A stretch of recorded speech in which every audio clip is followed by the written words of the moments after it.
Fabcon, amoy nakaka-joyful.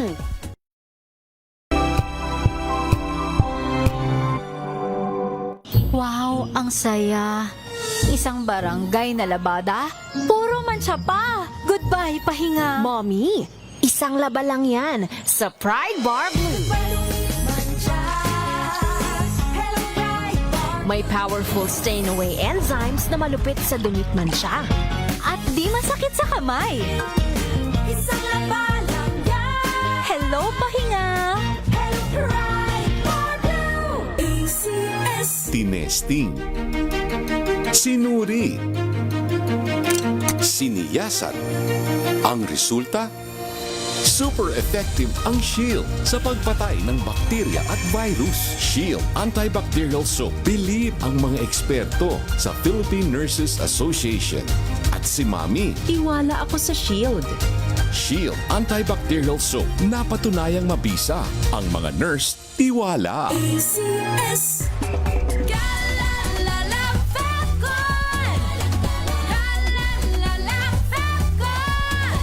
Ang bango ng sampayan. Tara na magsayawan. Fabcon, amoy nakaka-joyful.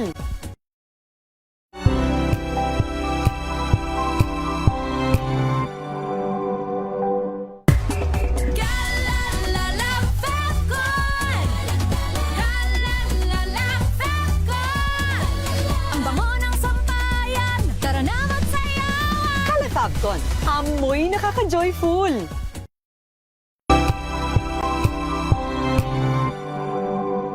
Tumunog na ang gandingan para sa kalikasan. Ang itinanghal bilang Best AM Radio Program Host ay si Cesar Chavez para sa special on Saturday ng DZRH.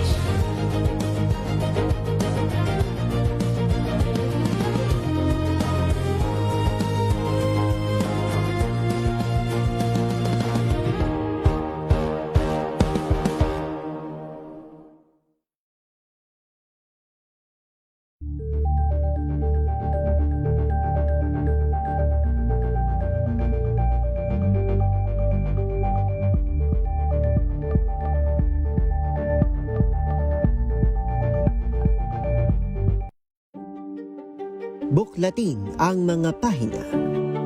Pakinggan ang boses ng lipunan. Tunghayan ang mga issue mula sa ibang katayuan. Nakakalungkot kasi deserve ba namin ng ganito? Na hindi nila alam kung ano talaga yung kanilang mga karapatan. Yung gobyerno, tinulungan nila yung kanilang magsasaka. Pinapatahimik tayong lahat using various laws. Through education, kayang-kaya nating baguhin yung ganitong klaseng pag-iisip. Isang kwento, iba't ibang anggulo. Dito, sa Point of View.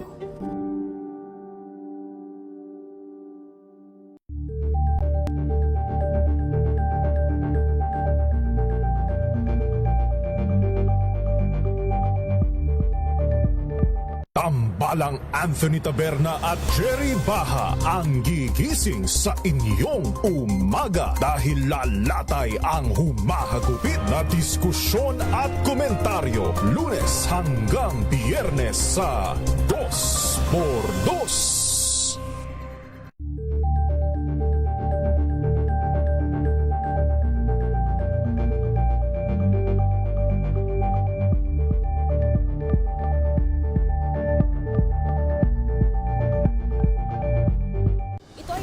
Naitalang 17 individual na ang kanilang naaresto. Ng Metro Manila Development Authority o MMDA ang No Contact Apprehension Policy o NCAP sa Metro Manila. Sa ilang mga dokumento ay peke. Hindi rin legal ang employment na ipinangako sa kanila. Sa mata ng batas, mananagot ang sangkot at may sala. Dahil sa bawat paglabag, may karampatang parusa. Alamin ang mga pananagutan sa likod ng mga bawal. Dito sa Hoy! Bawal yan, tuwing Sabado, alas 11:30 ng umaga. Dito lang sa DZRH TV.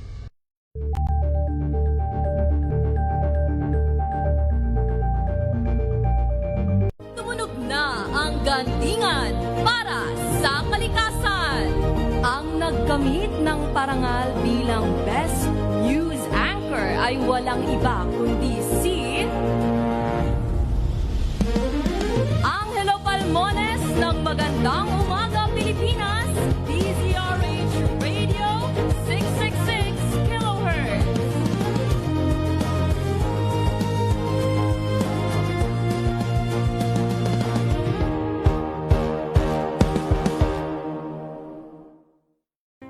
Angel po si Angelo Palmones, nag-iiwan sa inyo na isang magandang umaga.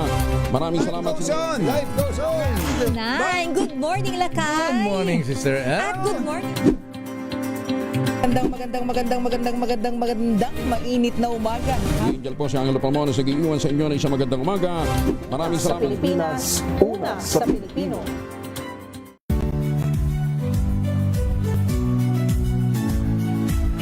Magandang araw mga kaibigan. Ito po ang inyong balerina ng bayan, si Lisa Macuja Elizalde, na nag-aanyaya sa inyong samahan kami at ang aming mga espesyal na panauhin para sa kalahating oras ng masayang kwentuhan sa aming programang Art to Art, kung saan ang usapang sining at kultura ay para sa lahat. Huwag kaliligtaan, tuwing linggo, alas 3:30 ng hapon, dito lamang sa DZRH Radio, DZRH TV, at via online streaming.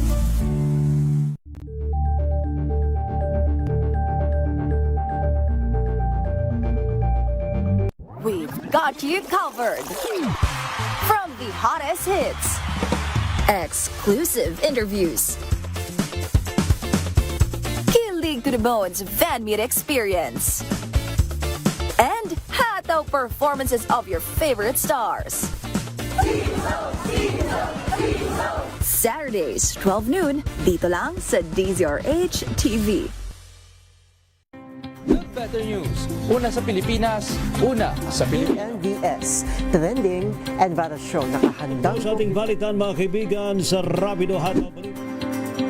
Public Service Hour. Siyempre pa, una sa Pilipinas. Una Ayan sa... ang kabuhanan din palatuntuan ng break time. Sabay niyo na po ang mga balita at talakayan sa Balansyado. Maraming sa... Curious ka ba sa maraming bagay? Kami na ang bahala dyan. Aalamin, tutuklasin at bibigyang linaw namin ang mga katanungang bumabagabag sa inyong isipan.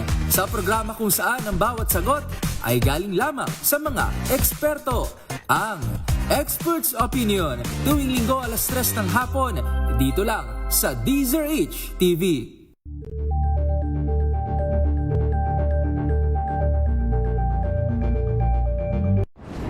Kung good vibes ang hanap mo, dito ka na sa sigurado! Mula sa mga istoryang nagbibigay ng inspirasyon hanggang sa mga kwentong may dalang solusyon. Mga balitang pampagaan ang pakiramdam at pampaganda ng araw. Hindi lang ba sa good news, kundi the better news. Mula Lunes hanggang Biyernes, 1:00 ng tanghali sa DZRH TV. Samahan niyo po ako hanggang 7:30 ng gabi.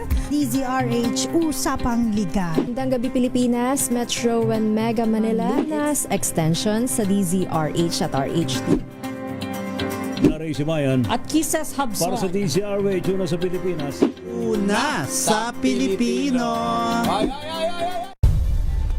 Nagsimula sa pangarap hanggang sa maabot ang tagumpay. Iba't ibang kwento, iba't ibang mukha ng atletang Pilipino. Mas pinatindi, mas pinalakas, at mas pinaaksyon sa Match Point tuwing Sabado, 12:30 ng tanghali sa DZRH TV.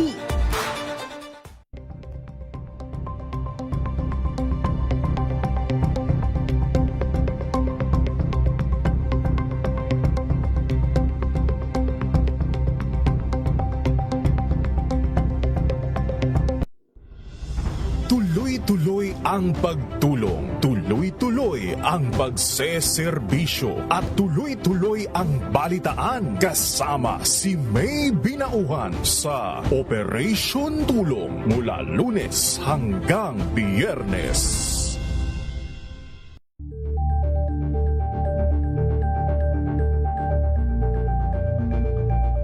If I get impeached, then that is my end.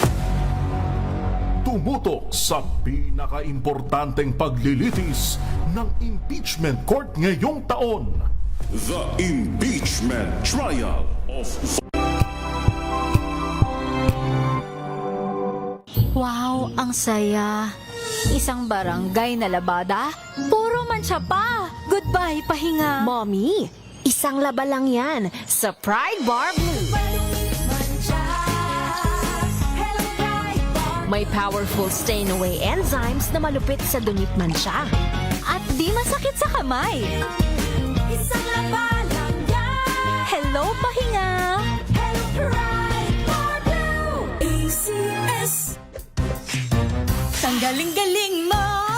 Smart dishwashing paste ko. Pritong ulam na masebo. Plato o kaldero.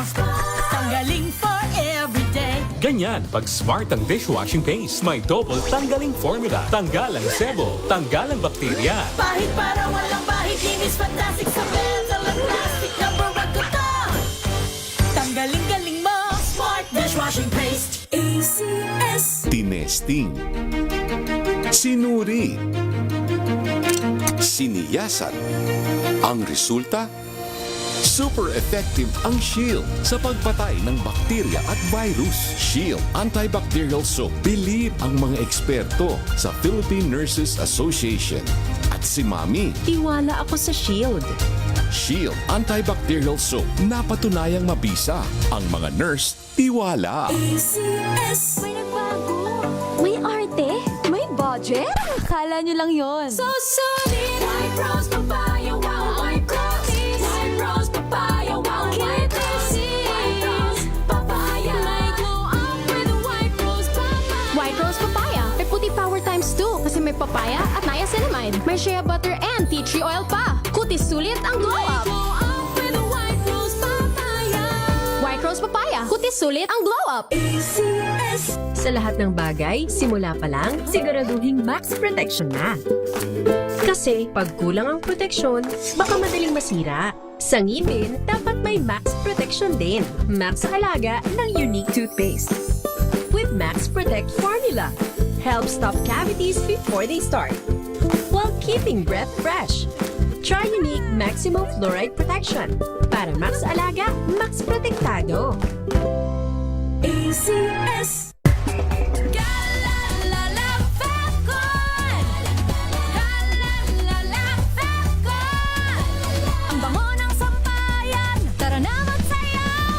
Fabcon, amoy nakaka-joyful! Sa puso ng kalikasan, natatangi ang prutas ng mangosteen. Ito ay nagtataglay ng antioxidant compounds na alpha, beta at gamma mangosteen. Ang MX3 capsule ay isang food supplement na gawa sa natural na mangosteen. Ito ay tested and proven to help avoid knee joint pain discomfort para iwas-iwas sa sakit with long-term supplementation 2 capsules daily. MX3 capsule, tunay, natural at original. Mahalagang paalala, ang MX3 capsule ay hindi gamot at hindi dapat gamiting panggamot sa anumang uri ng sakit.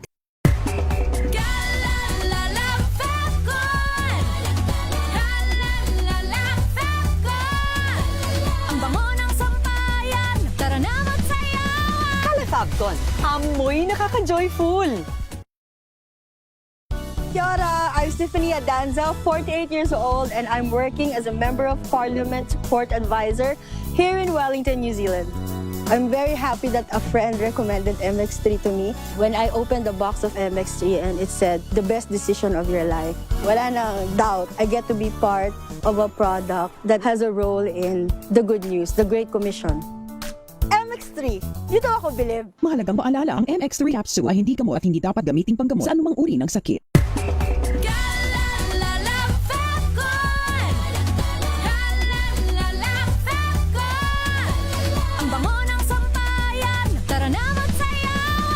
Fabcon, amoy nakaka-joyful!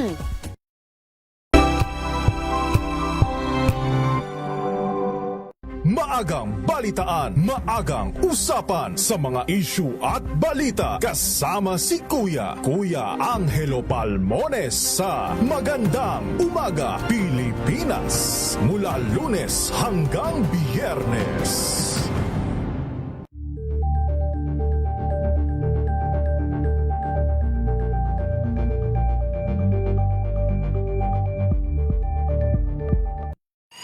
Mga balitang gigising sa inyong umaga. Mga balitang kailangan mong malaman. Mapapakinggan sa ACS Balita sa 2x2. Kasama sina Anthony Taberna at Jerry Baha. Lunes hanggang Biyernes.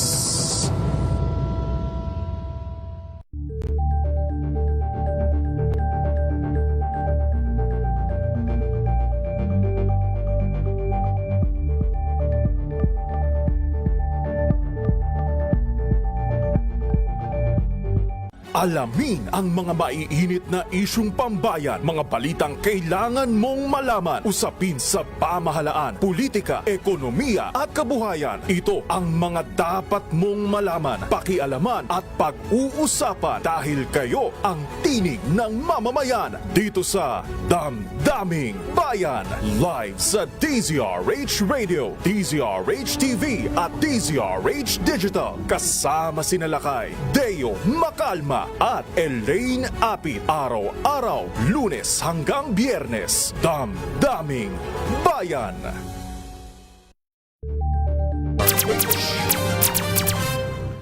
Pilipinas ang oras, 6 na minuto makalipas ang 2:00 ng hapon. Walang patid na balita, walang tigil na impormasyon at tuloy-tuloy na reports kasama ang buong puwersa ng DZRH sa buong Pilipinas. Mula Luzon, Visayas at Mindanao, lahat ng malalaking balita, maiinit at viral. Hagip ng pinakamalawak na newscast sa buong Pilipinas. Rapido Hataw Balita. Rapido Hataw Balita. Kasama sina Ray Sibayan at Romel Fuertes. Rapido Hataw Balita. Mga malalaking balita, hahataw na!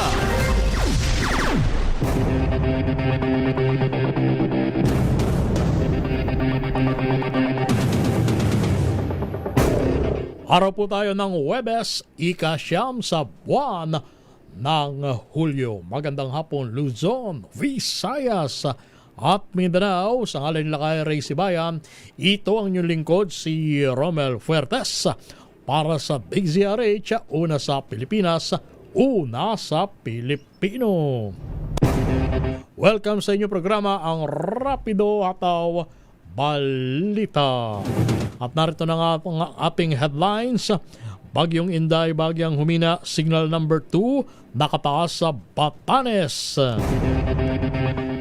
Pag-ugnay sa Pangulo sa investigasyon ng NBI laban kay Vice President Sara Duterte, mababaw na argumento ayon sa Malacanang. Hiling ng DILG na mapalawig pa ang serbisyo ni General Marantan, tinanggihan ng Malacanang. Pagdalaw ni Atty. Zulieca Lopez, ang Chief of Staff ni VP Sara sa Senado, purely administrative lamang ayon sa Senate Secretary. Chief of Staff ni VP Sara may pahayag sa pagpunta sa Senado, paghandaan ang bagyong Inday. Double meaning ni Atty. Zulieca Lopez. Sinagot ng prosecution na panel. Bulkang Canlaon muling sumabog. Malaking bahagi ng Canlaon City binalot ng ashfall.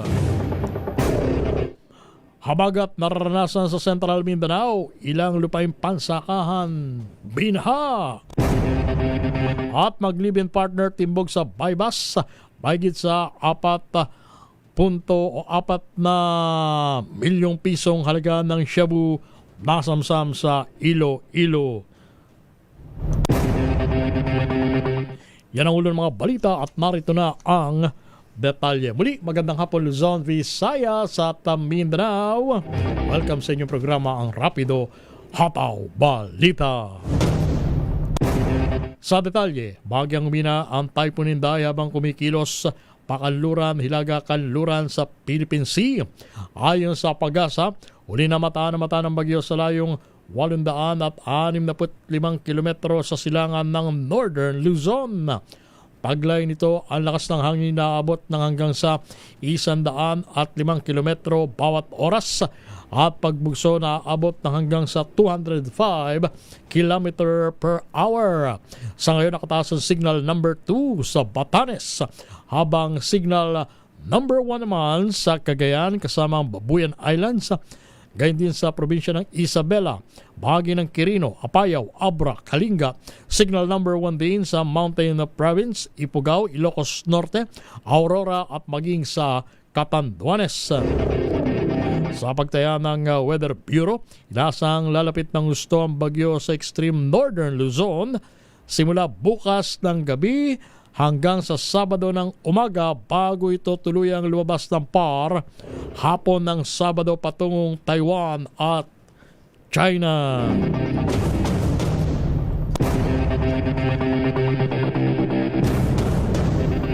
Naka-blue alert na ang Metro Manila ngayong araw batay sa rekomendasyon ng Office of Civil Defense. Sa ilalim ng naturang alerto, naka-standby na ang lahat ng rescue at response personnel habang naka-activate na rin ang Virtual Operations Center para sa bagyong Inday na inaasang magdadala ng malakas na pag-ulan kahit dito sa Kamaynilaan. Sa impormasyon mula sa Metro Manila Disaster Risk Reduction and Management Meeting, mararamdaman ang peak ng ulan sa araw ng bukas, Biyernes, hanggang sa araw ng Sabado. Sa kaugnay pa rin balita, pumayag ang ilang mall owners sa hiling ng MMDA na payagan muli ang overnight parking para sa mga maaaring maapektuhan ng bagyong Inday. Kasunod ito na sulat ni MMDA Chairman Attorney Romando Artes na humihirit sa mga may-ari ng mall na maglaan ng kanilang espasyo simula mamayang gabi. Ayon kay Artes, approve na ang request nila hindi lang sa Metro Manila, kundi maging sa mga sangay ng malls sa mga lugar na posibleng daanan ng bagyo. Paalala ng MMDA, overnight pay lang ang pinag-usapang iwe-wave, pero bahala na umano ang mga establishmento kung ano pa ang pwede nilang ilaan na amenities.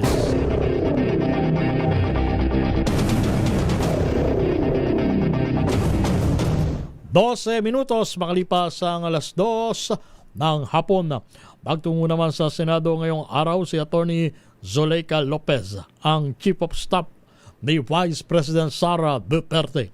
Ito ilang araw bago ang itinakdang pagharap ni Lopez sa Senate Impeachment Court bilang testigo sa impeachment trial ng pangalawang Pangulo.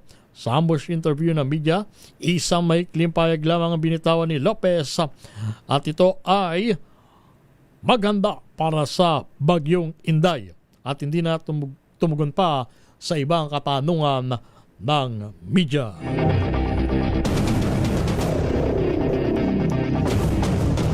Nagpatawad naman ng class suspension ng ilang lugar sa Cebu matapos umabot sa lalawigan ng ashfall o ang pagulan ng abo mula sa mahinang pagsabog ng Bulkang Kanlaon ngayong umaga. Kabilang sa mga nagkansela ng pasok sa lahat ng antas sa pampubliko at pribadong paaralan ang mga syudad ng Mandaue at Lapu-Lapu, gayon din ang mga bayan ng Minglanilla, Pinamungahan, Alongisan, Asturias, Bayan ng Konsolasyon at Bayan ng Cordova.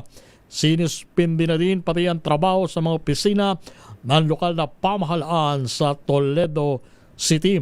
Habang inanunsyo naman ni Cebu City Mayor Nestor Archival na kanselado ang klase sa syudad until further notice bilang pag-iingat sa kalusugan ng mga mag-aaral. Ayon sa Environmental Management Bureau ng Region 7, nananatili ang Alert Level 2 sa Bulkang Kanlaon matapos ang moderate explosion, kaya binalaan ng publiko na mag-ingat sa epekto ng ash fall. Samantala naman, nagtungo po sa Senado ngayong araw si Attorney Zuleika Lopez, ang Chief of Staff ni VP Sara Duterte. Ito po ilang araw bago naman ang itinakdang pagharap ni Lopez sa Senate Impeachment Court bilang testigo sa impeachment trial ni VP Sara. Sa isang ambush interview ng media, isang maikling pahayag lamang ang binitawan ni Lopez. Paghandaan daw po ang Bagyong Inday at hindi na tumugon sa iba pang katanungan.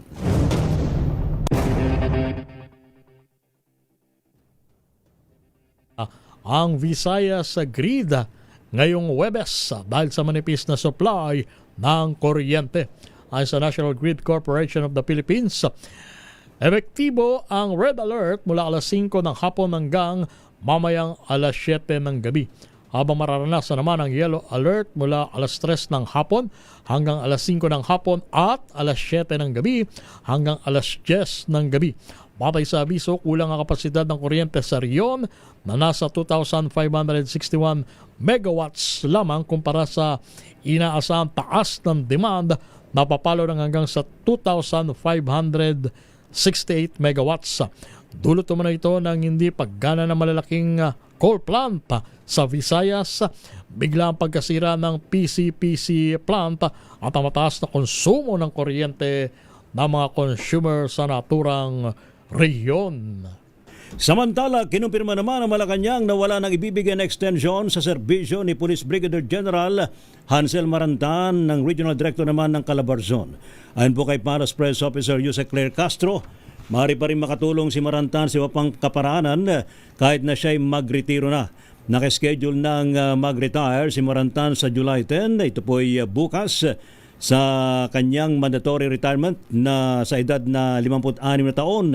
Una pong umiling si Interior Secretary John Beck Remulla sa National Police Commission na palawigin ng 1 taon pang serbisyo ni Marantan para may pagpatuloy ang mga mahalagang operasyon ng kanyang pinangungunahan. Labas tayo ng ating pilan sa oras na 16 minutos.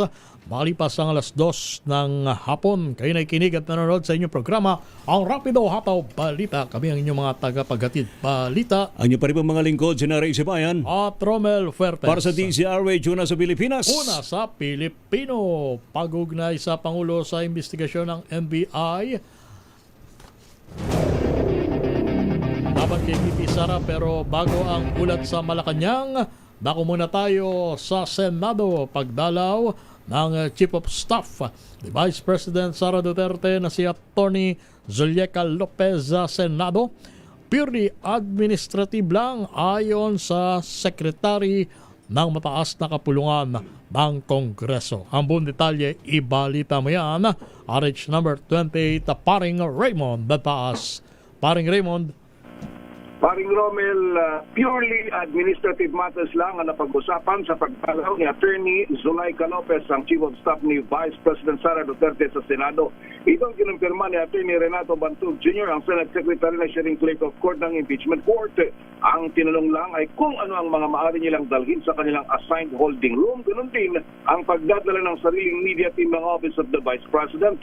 Sabi ni Atty. Bantug, hindi na pag-usapan ng tungkol sa impeachment case. Hindi rin naisilbi kay Atty. Lopez ang subpoena sa kanya nang dumating sa Senado dahil hindi ito ang tamang proseso at hindi pa ito nakahanda kanina. Narito si Atty. Ray Bantug. Yun lang naman ang housekeeping, administrative, nothing to do with my clerk of court duties. It was me meeting them more as a secretary of the Senate to the Chief of Staff of the Office of the Vice President, rather than an impeachment court matter. Nothing about the case was discussed. Again, it was purely housekeeping, purely administrative. Sa pagdalaw kaninang umaga ni Atty. Lopez, nagbigay lamang ito ng maikling pahayag ng siya ay nakapanayam ng media. Prepare for Typhoon Inday. Ang bagyong Inday pinagkahandaan na ngayon ng iba't ibang local government units at mga pamahalaang nasyonal sa maging epekto nito sa bansa, habang ang palayaw na ginagamit kay Vice President Sara ay Inday din. Dahito si Atty. Zuleika Lopez. Good morning, everyone. Good morning. Prepare for Typhoon Inday. What's the reason for your visit po?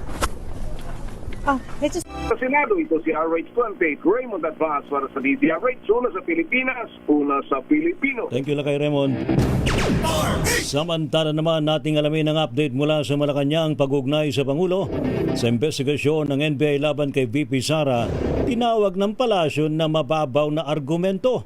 Report mula kay RH14, Let Narciso Mislet.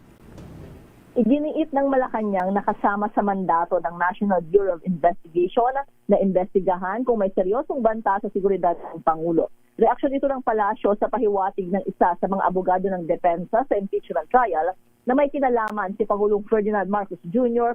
sa investigasyon ng NBI laban kay Vice President Sara Duterte dahil nasa ilalim ng Department of Justice ang NBI na bahagi ng Executive Department na pinamumunuan ng Pangulo. Ayon kay Palace Press Officer Claire Castro, matagal nang nasa ilalim ng DOJ ang NBI at may sarili itong mandato sa pagsasagawa ng mga investigasyon. Punto pa ni Castro, hindi lang isa o dalawang tao ang nakasaksi sa pagbabanta laban kina Pangulong Marcos, First Lady Liza at dating Speaker Martin Romualdez, kundi maging ang publiko. Kaya tungkulin ng NBI na maimbestigahan ang naturang pahayag. Kaya ang pag-uugnay niya sa Pangulo sa naturang investigasyon ay napakababaw na argumento. Pakinggan natin si Jose Castro. Unang-una po, hindi naman po talaga dapat ma-question ang sitwasyon po ng NBI. Dahil alam po natin ang NBI, kahit wala pa pong pagbabanta, ang Vice Presidente ay under na po ito ng DOJ. At ang DOJ po ay parte ng ehekutibo para ipakita at nag-i-insinuate na may kinalaman ng Pangulo sa pag-iimbestigang ito. Ito ay ang pinakamababa siguro klase ng argumento. Palace Press Officer Claire Castro. Ito si Let Narciso para sa DZRH. Una sa Pilipinas, una sa Pilipino. Double meaning na statement ni Attorney Zulieca Lopez. Sinagot naman ang prosecution ng kahandaan sa Bagyuman o sa impeachment trial. Ibalita mo yan, RH number 12, Manang Milky Regunan. Manang Milky. Romel at Ray, talagang dapat na maghanda ito man ay patungkol sa Bagyo o sa masusunod pang impeachment trial. Sagot ito ni House Deputy Speaker Paulo Ortega de Cis kung double meaning ba ang sinabi ni Attorney Zulieca Lopez na maghanda kayo sa Bagyo ng ma-ambush interview sa pagpunta kanina sa Senado. Ayon kay Ortega, kung ito ba ay babala sa prosecution sa masusunod pang hakbang ng depensa, sinabi ng Deputy Speaker matagal nang pinaghandaan ng prosecution ang paglilitis at handa ang kanilang team na patunayan lahat ng alegasyon laban sa Vice Presidente. Si Lopez ay pinaharap ng House Prosecution Team sa Senate Impeachment Court sa araw ng Martes. Narito si House Deputy Speaker Paulo Ortega de Cis. Pareha, siyempre kailangan handa pareha. Siyempre, alam naman natin yung mga nakaraang taon malalakas po yung hagupit ng mga bagyo. Meron naman po yung mga bagyo na lumilihis at umiiwas. So, sana po kung sakaling magla-landfall, nakahanda naman po. So, kung literally and figuratively, pareha naman po nakahanda. Nakahanda rin si Rog. Sa issue naman ng pananalasa ng Bagyong Inday, sinabi ni Ortega, SOP na sa mga mamabatas na maghanda sa epekto ng Bagyong Inday sa kanilang distrito. Gaya naman ang daang kalamidad na nanatili rin direktiba ni House Speaker Faustino D. III sa mga mambabatas na i-monitor ang kanilang distrito para mabigyan ng tulong ang mga apektadong kababayan. Ako si Milky Regunan, nagulat para sa DZRH. Una sa Pilipinas, una sa Pilipino.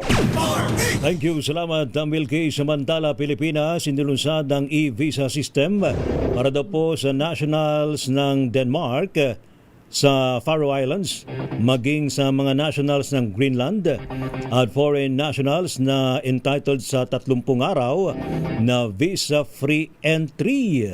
Ating alamin sa report ni RH4, Miss Karen Oyong. Miss Karen. Yes, kasamang Ray, kasamang Romel, formal na inilunsad ng Department of Foreign Affairs o DFA ang Philippine e-visa system sa ilang mga Philippine Foreign Service posts sa Europa kamakailan, kasama na rito sa Philippine Embassy sa Copenhagen sa Denmark na may consular jurisdiction sa Denmark, the Faroe Islands at Greenland. Ayon sa DFA, mga foreign nationals na entitled sa 30-day visa-free entry sa ilalim ng Executive Order number 408 kasama ng mga Danish nationals at travelers galing sa Faroe Islands at Greenland na may hawak na Danish passports at nagbabalak na manatili sa bansa makalipas ang 30 araw o lampas 30 araw ay maaaring mag-avail ng visa gamit ang e-visa system. Ang naturang sistema ay parte ng patuloy na hakbang ng DFA upang maging efficient, secure at accessible ang pag-apply ng visa sa pamamagitan ng digitalization. Nilinaw naman ng DFA na ang mga Danish nationals na planong bumisita sa bansa lampas 30 araw ay kailangan makakuha ng Philippine 9A Temporary Visitors Visa. Ayon sa website ng DFA, ang Philippine e-visa ay binibigay sa mga foreigners na bibisita sa bansa para sa business, leisure, medical treatment, training, pagdalo sa mga conferences, meetings, workshops, o seminars. Sa pamamagitan ng e-visa system, maaari nang ma-access ang e-visa ng isang individual remotely gamit ang computers, laptops at mobile devices na maaring ipresinta in digital o printed format. Ang naturang e-visa ay hindi naman itatatak o ilalagay sa mga passport. Iginit naman ng Embahada ng Pilipinas sa Denmark na hindi maaring ma-convert sa ibang klaseng visa ang e-visa at hindi rin maaring mapalawig ang naitalang authorized period of stay.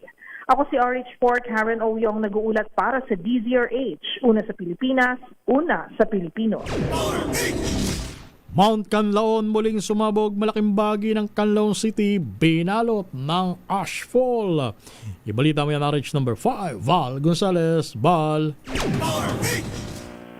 Romel, dahil sa moderately explosive eruption ng Canlaon Volcano ay binalot ng ashfall ang malaking bahagi ng Canlaon City at iba pang mga bayan sa palibot ng bulkan. Ayon sa Philippine Institute of Volcanology and Seismology of PHIVOLCS, ang pagsabog ay lumikha ng isang dark gray plume o abo na umabot sa taas na 2 hanggang 3 kilometro sa direksyong patungo ng silangang bahagi.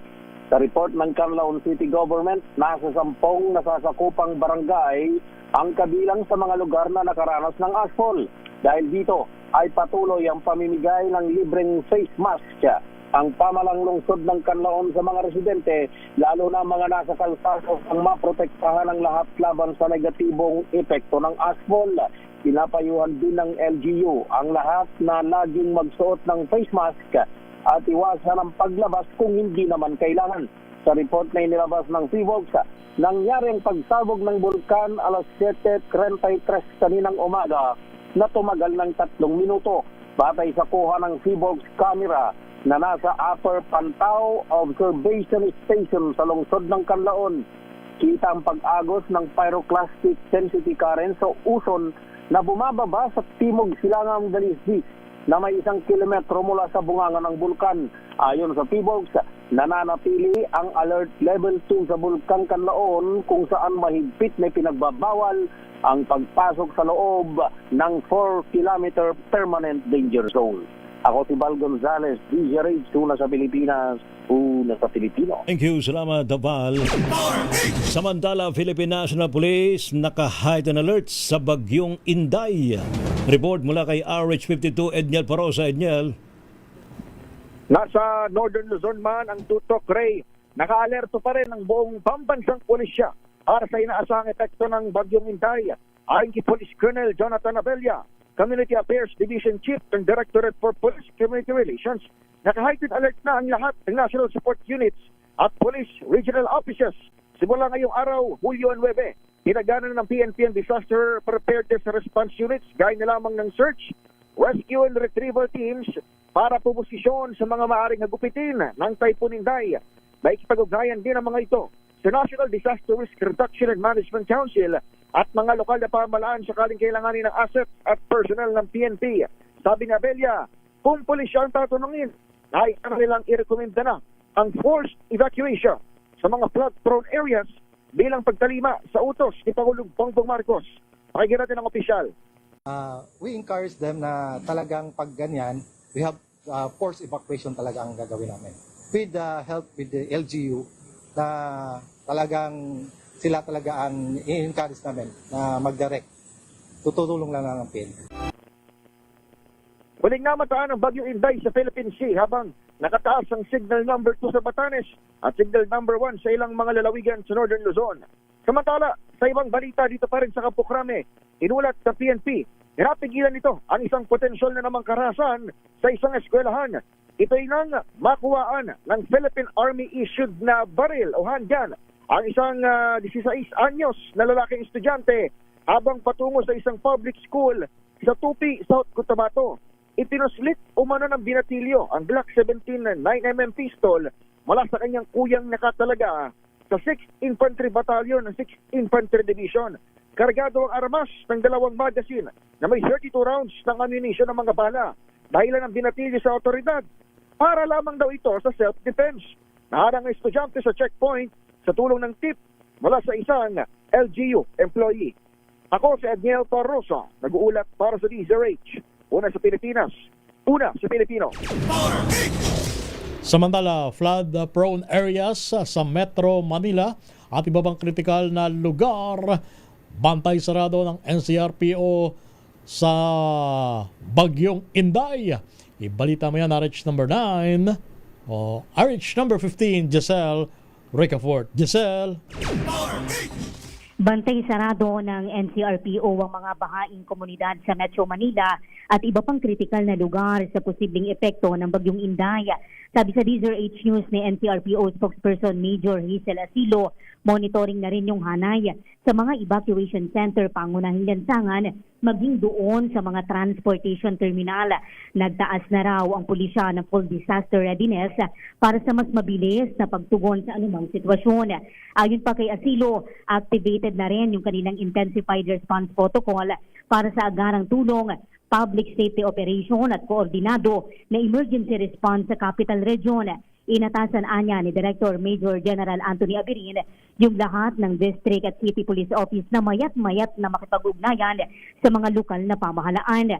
Sa ngayon, sabi ni Asilo, nagsasagawa na yung hanay ng real-time assessment ng manpower, mobility asset, rescue equipment, maging yung critical operational resources. Nagka-maximum standby na anya yung Specialized Response Unit, maging yung reactionary standby support force ng NCRPO kung sakaling kailanganin sa search and rescue, evacuation, traffic management at humanitarian operation. Pinapayuhan naman yung ating mga kababayan manatiling nakaalerto, magbantay doon sa mga official weather advisory, maganda ng essential emergency supply at agad na makipag-ugnayan sa mga kinauukulan kung kinakailangan. Samantala, lagay ng panahon dito sa Pasay City mula sa makulimlim kanina, sumikat na yung araw sa ngayon. Ito si Giselle Ricafort para sa DZRH, una sa Pilipinas, una sa Pilipino. Thank you. Salamat, Miss Giselle. Samantala, standby kay Noche Cacas. Supreme Court nanindigang confidential ang disbarment case tungkol sa manoy sexist remarks kay Ann Curtis. Report mula kay RH9, Miss Tina Nolasco. Miss Tina. Nakairate ng instansya ang Korte Suprema sa pagbibigay ng impormasyon kaugnay ng dokumentong kumakalat online hinggil sa umuling pagpapalabas ng show cause order o FCO ng kataas-taasang hukuman laban kay Congressman Bong Suntay at Attorney Ferdinand Topacio kaugnay ng umano'y sexist remark ng mga ito sa aktres na si Ann Curtis. Ito'y matapos mag-post online sa kanyang social media account si suspended lawyer Jesus Palsis ng kopya ng umano'y SCO na mula umano sa Supreme Court o SC na naka-courtesy ang mga larawan ng mga dokumento isang Attorney Georgie Alonso. Ayon kay SC spokesperson Attorney Carol Kenya, alinsunod sa Code of Professional Responsibility and Accountability. Kaugnay ng disbarment proceeding, itinuturing ito na confidential kabilang status ng kaso. Samantala, sa panayam naman ng DZRH kay Attorney Topacio, binigyang diin itong hindi siya magkokomento hanggat hindi ang Korte Suprema publiko ng nasabing SCO laban sa kanya. Ayon kay Topacio, tanging ang SC lamang ang may otoridad na magsapubliko ng naturang dokumento at hindi kung sino mang individual. Samantala, inanunsyo naman ni Manila Mayor Moreno ngayong tanghali ang panibagong kilos protesta sa Liwasang Bonifacio na isasagawa bukas July 10. Sa impormasyong nakuha ng DZRH, isang interfaith rally against corruption ang isasagawa ng grupong United People Initiative o UPI. Magisimula ang protesta mula alas 3 ng hapon hanggang alas 11 ng gabi. Kabilang sa mga inaasahang makikiisa sa rally ang iba't ibang Christian churches at denomination. Bukas ang imbitasyon hindi lamang sa mga Kristiyano at Muslim, kundi maging sa mga katutubo. Welcome din na lumahok ang mga civic organization, labor groups, mga kabataan, sektor sa negosyo, akademya, at mga ordinaryong mamayan, anuman ang kanilang partidong pampolitika. Ito, si RH19 na Nolasco para sa DZRH, una sa Pilipinas, una sa Pilipino. Ang city government ng Las Piñas ay nakahanda na rin sakaling manalasa ang bagyong Inday. RH number 27, Mr. Noche Cacas. Mr. Noche. Romel at Lakay Rhea, nakahanda na ang pamahalang lungsod ng Las Piñas sakaling tumama ang super typhoon Inday. Bago pa man sunod-sunod na clearing operations na isigawa ng Las Piñas City Environment and Natural Resources Office ang paglilinis sa mga daluyan ng tubig. Inalis na ng mga naipong basura, putik at iba pang debris sa San Antonio Valley, Talon Creek, sa Talon 4. Ayon kay Las Piñas City Mayor Efren Aguilar, siniguro niya na mapanatiling na malinis at maiwasan ang mga pagbaha. Una na niyang sinabi sa City Agriculture Office ang pagbabawal pumalaot ang mga mangingisda. Pinatanggal na rin anya ang mga billboards at signage sa lungsod. Nakahanda na rin ang mga kinakailangang rescue vehicles, maging ang mga rescue personnel, relief goods, evacuation centers, gamot at iba pa na kailangan. Ngayong araw, July 9, sinuspindi ni Mayor April ang klase o levels public and private schools sa Las Piñas dahil sa habagat na pinalalakas ng Super Typhoon Inday. Aris 27, Noticakas DCRH, una sa Pilipinas, una sa Pilipino. Thank you, salamat. Maraming salamat, Noche. Samantala, bagong hepe daw po ng Bureau of Jail Management Penology. Aba, nakapanumpa na. Aba. Ating alamin sa report ni Edwin Duque. Edwin. Nakairay, portang nanumpa sa tungkulin si Jail Director Efrena Altamira Limeño bilang bagong pinuno ng Bureau of Jail Management of BJMP ngayong araw. Pinuntahan ito kanina ni SILG Director Juanito Victor Remulla. Itong seremonya na pagkakabit ng ranggong 2-star at ang ilang opisyal na panunumpa rin ng Jail Director Limeño na ginanap sa Quezon City Reception House kanina umaga. Sa kanyang mensahe, hinamon na ni Remulla itong si Limeño na makuha ang respeto ng buong persa ng BJMP at mamuno ng may integridad. Dapat niyang tandaan na ang lahat ng mga kawan nito ay umaasa sa kanyang pamumuno at umaasa rin sa pamumunong nagpapakita ng magandang halimbawa. Itinalaga ng Pangulo si Director Limeño bilang bagong pinuno ng BJMP kasunod ng pagtatapos ng termino ng papalitang pinuno na si Jail Director Rowel Rivera bilang isang veteranong leader sa ahensya. Nagsilbi noon si Limeño bilang warden ng Cebu City Jail at namuno sa iba't ibang panggapang panrehiyon bilang regional director. Bago ang pagpupo ng opisyal ay pinakatanggap ng pinakamatas na posisyon ay tinalaga siya bilang Deputy Chief of Operation ng BJP noong July 17, 2023 kung saan ay pinangasiwaan din niya ang mga programa ng ahensya sa seguridad at rehabilitation. Nangako itong opisyal, tutugunan ang problema sa pagsisikip ng mga bilangguan, alabanan din ang korupsyon at titiyaking pairalin ang prinsipyo ng merit at kakayahan sa lahat ng mga administratibong hakbang.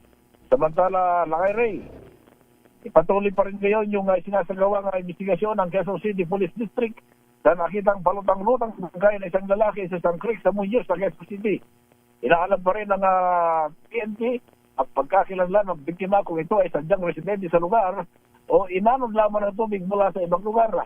Ilang residente kaninang nakapansin sa biktima kaninang umaga kahit itong inireport sa tanggapan ng barangay at sa tanggapan pa rin ng PNP. Sa ngayon ay mainit ang panahon, kabila ng may mga pangambang mga residente, lalo sa Kamanaba naman, na babagyo ay yung dahil kanina medyo malamig yung hangin bagamat mainit ang panahon, pero nakaready pa rin ang mga LGUs sa posibleng pananalasa ng bagyong Sinday. Aris 1 to 3 Duque nagulat sa Bisan, una sa Pilipinas, una sa Pilipinas. Thank you, Edwin Duque. Rapido, hataw, balita. Standby, mga balita mula po sa mga probinsya Pilipinas ang oras, alas 2:40. Hello, Washi! Laundry day na naman! Yay! Anong meron? Mancha ng chocolate, putik, may libag pa! Kaya natin yan! With Pride Washing Machine Detergent, may triple stain-away formula. Tanggal ang makapit, madikit, at malupit na dumit mancha. Kaya easy-easy ang labada. Mula noon hanggang ngayon! All you need is pride. All you need is pride. ACS. Ito nga pala si Kuya Jobert at ako isang komedyanteng Pilipino. Ako ngayon ay nandito na sa Calgary, Alberta, syempre sa Canada, and this is my MX3 story. Let's go! Medyo nagkakaedad na ako. Gusto ko rin syempre puro organic. Nagja-jogging ako, nagba-basketball ako. Saka syempre, alagaan mo yung binigay sa'yo ng Diyos na katawan. Yun, MX3. MX3, dito ako believe. Mahalagang paalala, ang MX3 capsule ay hindi gamot at hindi dapat gamiting panggamot sa anumang uri ng sakit.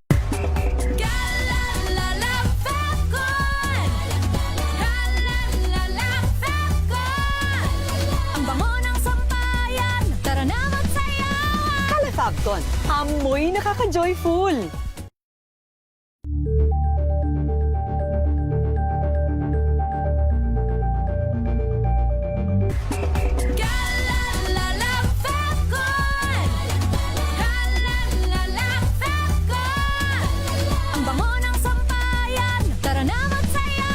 Calefabcon, amoy nakaka-joyful.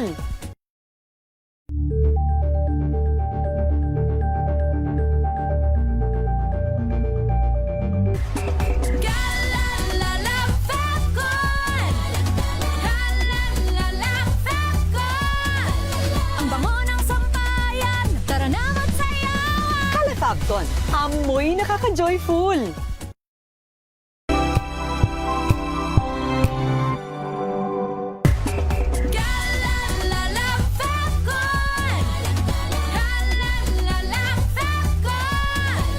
Ang bango ng sampayan, tara na magsayawan. Calefabcon, amoy nakaka-joyful.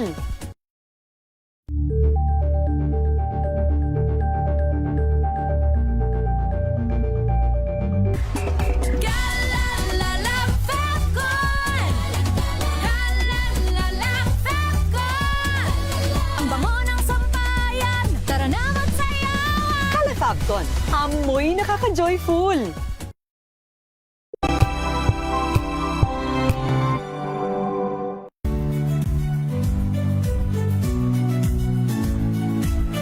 Magandang araw mga kaibigan.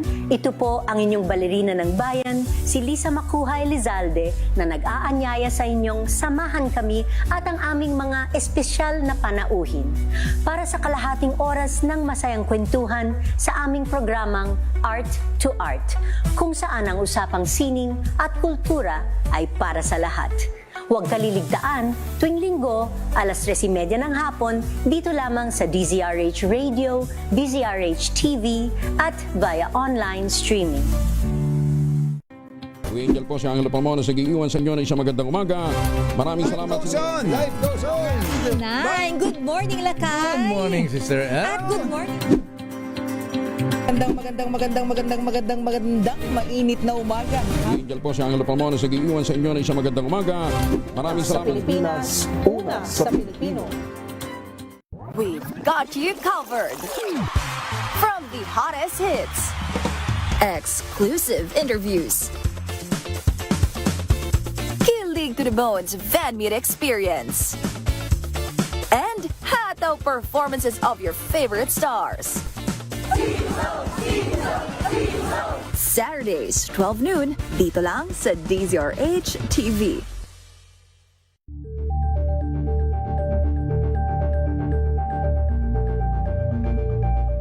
Curious ka ba sa maraming bagay? Kami na ang bahala dyan. Aalamin, tutuklasin at bibigyang linaw namin ang mga katanungang bumabagabag sa inyong isipan. Sa programa kung saan ang bawat sagot ay galing lamang sa mga eksperto. Ang Expert's Opinion, tuwing linggo alas 3 ng hapon, dito lang sa DZRH TV. The Better News. Una sa Pilipinas, una sa Pilipinas. NBS, Trending and Viral Show. Nakahandang sa ating balitan mga kaibigan sa Rapido Hataw. Public Service Hour. Siyempre pa, una sa Pilipinas. Una Ayan sa... ang kabuhanan din pala tuntunan ng break time. Sabay niyo na po ang mga balita at talakayan sa Balansyado. Maraming Kung good vibes ang hanap mo, dito ka na sa Sigurado! Mula sa mga istoryang nagbibigay ng inspirasyon hanggang sa mga kwentong may dalang solusyon. Mga balitang pampagaan, pakiramdam at pampaganda ng araw. Hindi lang ba sa good news, kundi the better news. Mula Lunes hanggang Biyernes, 1:00 ng tanghali sa DZRH TV.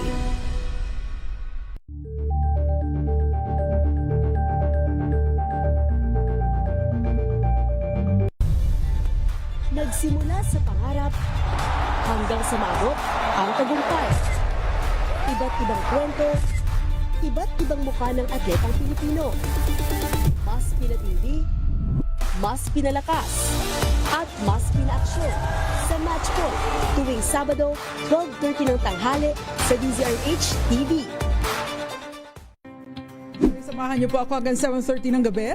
DZRH Usapang Liga. Magandang gabi Pilipinas, Metro and Mega Manila, nas extension sa DZRH at RHD. Naray Simayan. At Kisses Hubson. Para sa DZRH, una sa Pilipinas. Una sa Pilipino. Tuloy-tuloy ang pagtulong, tuloy-tuloy ang pagseserbisyo at tuloy-tuloy ang balitaan kasama si May Binauhan sa Operation Tulong mula Lunes hanggang Biyernes.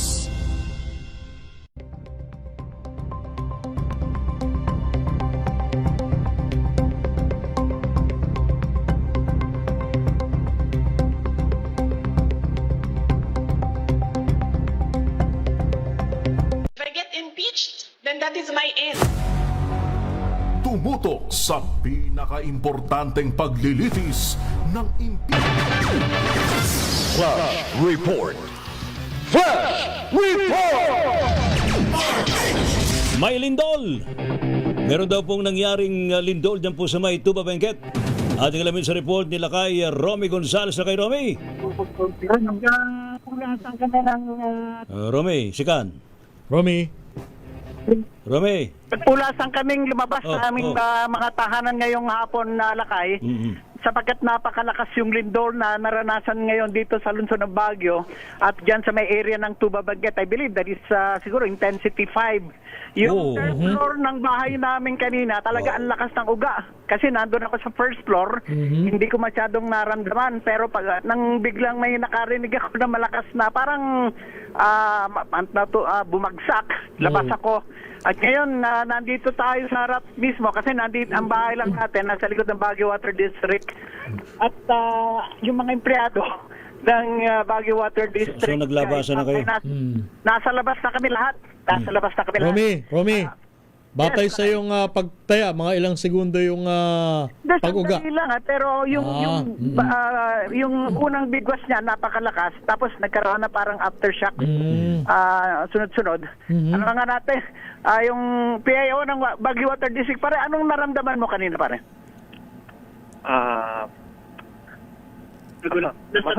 Nasa third floor po kami. Talagang nagulat rin kami, malakas po yung pagyanig building sa loob ng building. Oo. Taglit lang naman po pero ramdam. Doctor po lang malakas yung uga. Ang mga employees po yun, engine paglabas sa building. Okay. Wala kasama may mga... Based sa, Lakay Romy, based sa report ng PBOX, nasa intensity 5 dyan sa Baguio City, sa Benguet. Intensity 5 ang alam ko yun Alam mo, medyo may practice na kasi mga mga offices dito.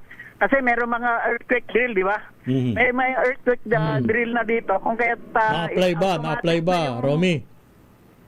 Lakay. Na-apply ba na yung earthquake drill? Oo, na-apply.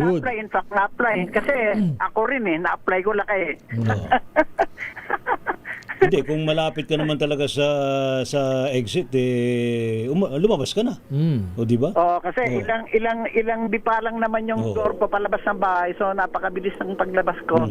Ayun, nandito tayo sa labas na medyo safe na dito. Naghihintay tayo pero kikita ko yung mga gusali dito. Itong Baguio Water District, ito yung city buildings and architect office dito sa Baguio. Wala pa naman nakikita tayo mga damages. So bitak sa mga gusali dito. Malapit din tayo sa Victory Terminal dito. So maraming tao sa labas, Romy? Marami. Nandito kami sa labas, in fact. Okay. Pero ano lang pala, Romy, no, magnitude 4.5. Ang sabi lang ng PHIVOLCS, mababaw. Yung bitak na umuga nasa 10 kilometers, kaya malakas. Ramdam talaga, ramdam. Ramdam yung uga.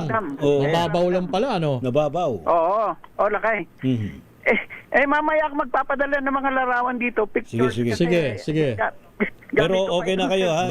Wala na kinaramdaman pang mga aftershocks, wala naman. Oo, yung mga estudyante natin dito sa Quezon Elementary School, I believe pinalabas na lahat yan. Kasi malapit dito lang, pinalabas na lahat. Kasi palabas pa lang yung mga estudyante ngayon. So at least meron namang automatic na drill yung ginagawa nila. So pinapalabas at may open ground naman. So tulad dito, nasa open ground kami ngayon. Nakahilera itong mga empleyado ng Baguio Water District. Kasama na ako dito. At inaintabayan na namin kung magkakaroon pa ng aftershock siguro. But then mag-iikot tayo para alamin natin yung sitwasyon sa buong lungsod ng Baguio. Bagaman ang sentro, I believe, is Tuba, Benguet. At mag-aalam tayo sa ibang updates. Okay. So yan muna ang latest na update mula dito sa lungsod ng Baguio. Particular sa harap ng Baguio Water District kung saan nakaranas na muli ang Baguio City na malakas na pagyanig kani-kanina lamang. Ito si RH41 Romy Gonzales para sa DZRH, una sa Pilipinas, una sa Pilipino. Sa initial na report mula sa PHIVOLCS ay magnitude 4.5 partner, no? And natukoy ang epicenter ng lindol sa layong 9 na kilometro sa timog kanluran ng Tuba, Benguet. Meron po siyang mababaw lang ito na 10 kilometro 10 yung kilometers, kaya ramdam mo yan. Oo. Intensity 5 dyan sa may Baguio City sa Benguet, intensity 4 sa may Aringay, La Union, at intensity 3 dyan po sa may Season, Pangasinan. Flash Report.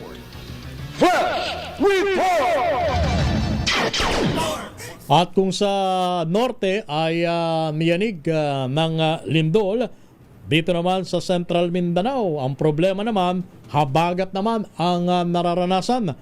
At ilan lupang pansakahan ang nalubog na sa baha. RH number 19, June Dimakutak, paring June. Paring Romel, paring Lakay na ganimoy fish pen ang hektaryang sakahang may mga bagong tanim na palay sa Barangay North Maluangan, Pigawayan, Cotabato Province. Tinangay rumagasang baha ang mga binhi. Nakatatanim lang bago sumapit ang malawakang baha bunsod ang halos walang tigil na ulan dulot ng habagat at dala ng bagyong Inday.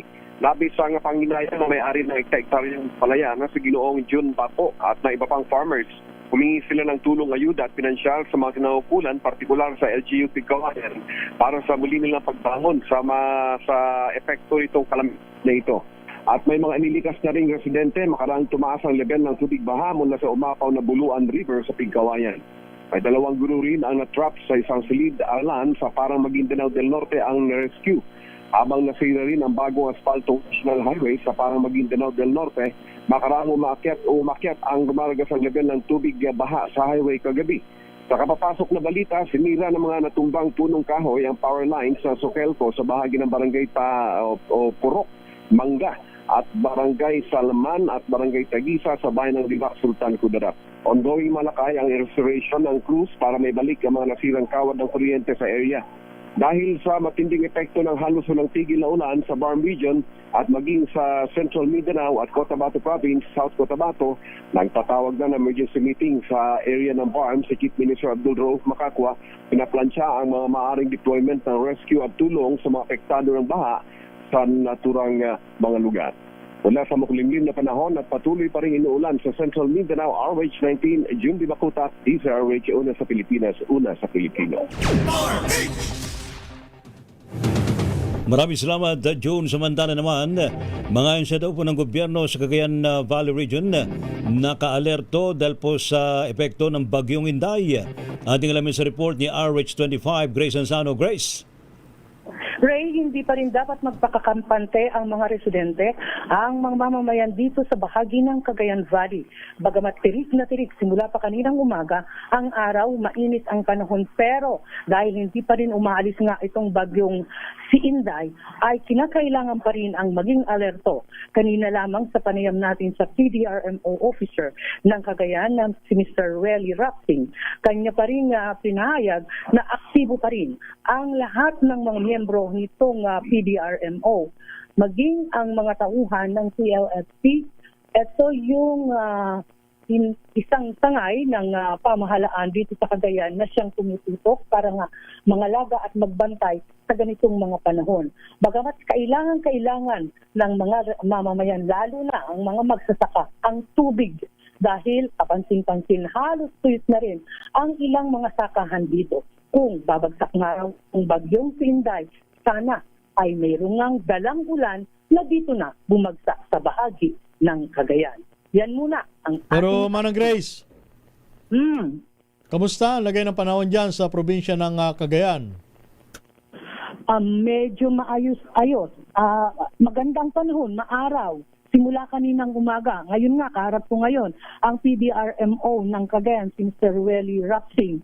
At sinabi niya, yung 5 station ng itong istensya ng pamahalaan natin, ang PLSP, ang tawag dito ay Lingkod, Cagayan, Task Force Lingkod, Cagayan. Ang tumututok ngayon. So sa ngayon, active yan. Katunayan, nasa 100 plus na mga tauhan ng PDRMO ang nakakalat dito sa buong Cagayan just in case na magparamdam si Inday na may dalangang ulan. So tinututukan pa rin yung mga coastal barangay.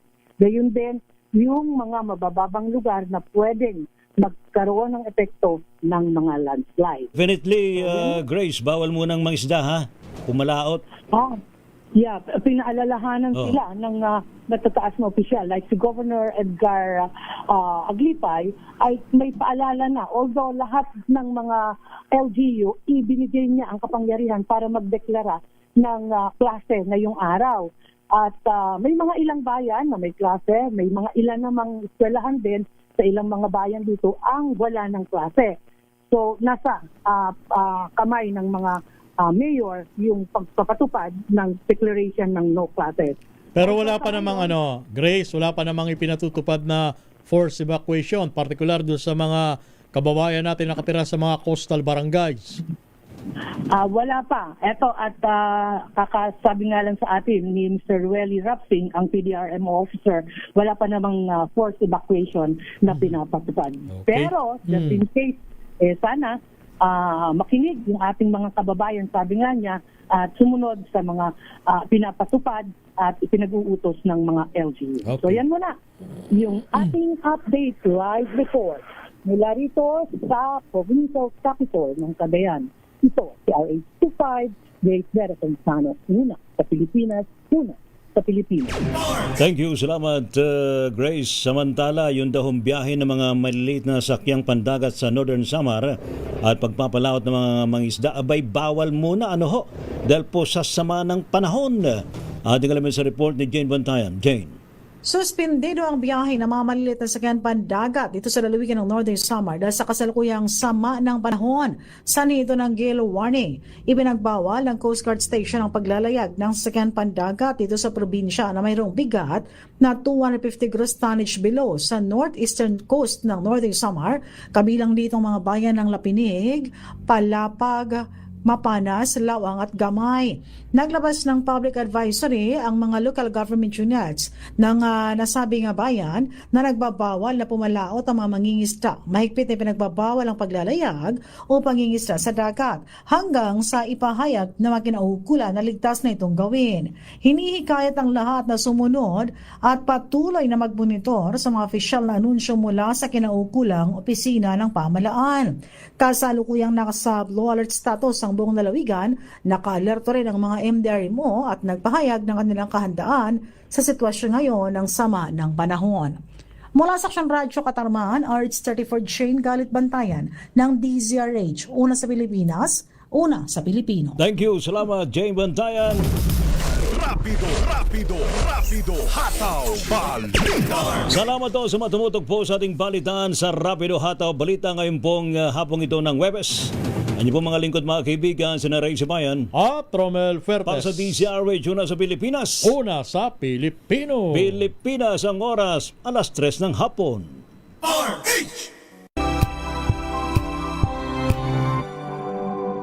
Wow, ang saya.